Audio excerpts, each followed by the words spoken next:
자, 첫 번째 보시면요. A를 P에 가만히 놨더니 등가속도 운동을 했대요. 그 다음에는 등속도 운동, 등가속도 운동을 했대요. 써놔야겠군요.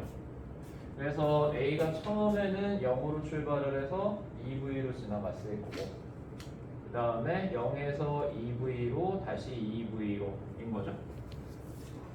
그리고 C 같은 경우는 2V에서 5V로 이렇게 변했다 라고 얘기를 하고 있네요. 그리고 PQ와 QR 사이의 거리는 같다. 뿅뿅 뿅뿅. 됐죠? 자, 그러면 일단은 처음에 뭐 이렇게 생겼으니까 저희의 스타일상 F라고 합시다.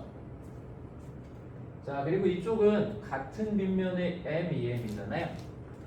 그래서 스몰 f, 스몰 EF 라고 해도 될 것 같아요. 됐죠? 자, 그리고 처음에 보시면 이 상태에서의 가속도를 A라고 좀 할게요. A. 됐죠? 된 것 같아요.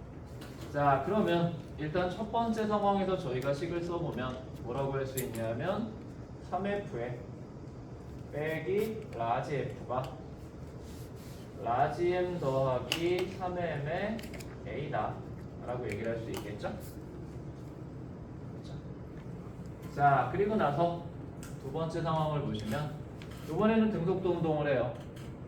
A하고 B는. 그러니까 F와 F가 같은 거죠. 그러니까 정확히는 F 라지 F 빼기 스몰 F가 0인 상황이죠. 됐고요.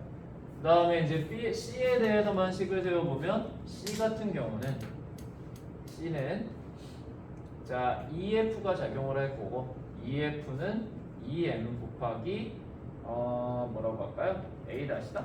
뭐 이렇게 얘기를 할게요. 자, 근데 여기 잠깐 이제 포인트 중에 하나가 거리만 같죠? 그래요. 그래서 여기는 A 다시다 라고 얘기를 할게요. 됐어요? 자, 그리고 보면 요 거리가 같다라고 얘기를 해줬어요. 어떻게 써먹을 거냐? 여기는 등가속도 운동을 하고 있는 중이잖아요. 그러면 평균 속력을 구해보면 평균 속력이 V예요. 그리고 여기는 등속도 운동을 하고 있으니까요. 평균 속력이 2V겠죠. 근데 거리는 같으니까 걸린 시간을 이쪽을 ET라고 하면 이쪽은 걸린 시간이 T가 되겠죠. 됐어요? 그래서 저희가 여기서의 가속도가 그러니까 걸린 시간을 보면은 ET 동안 2V가 늘어나는 상황인 거잖아요. 그리고 여기는 T 동안 3V가 늘어나는 상황인 거잖아요. 그래서 ET의 2V를 A라고 하면 T의 3V는 3A가 되겠죠. 그래서 이 자리를 A 다시 대신에 3A라고 정리를 할 수가 있을 것 같아요. 됐어요? 자, 그리고 나면 이제 정리를 좀 해보도록 하겠습니다. 저희가 궁금한 거는 여긴 지금 다 A에 대한 형태로 써 있잖아요. 그죠? 그러면 여기도 A에 대해서 쓰면 될 거 아니에요, 이제. 근데 라지 F가 스몰 F랑 같기 때문에 그냥 EF죠. 전체적으로 이쪽은 EF가 될 거고. 그러면 결국 6MA와 그 다음에 이쪽 편에 M 더하기 3M의 A가 같아야만 할 거다.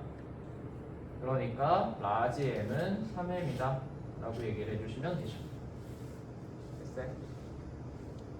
자, 그래서 시간이 다르다는 걸 이용해서 가속도의 비율을 구하는 그런 문제다 라고 생각해 주시면 될 것 같아요.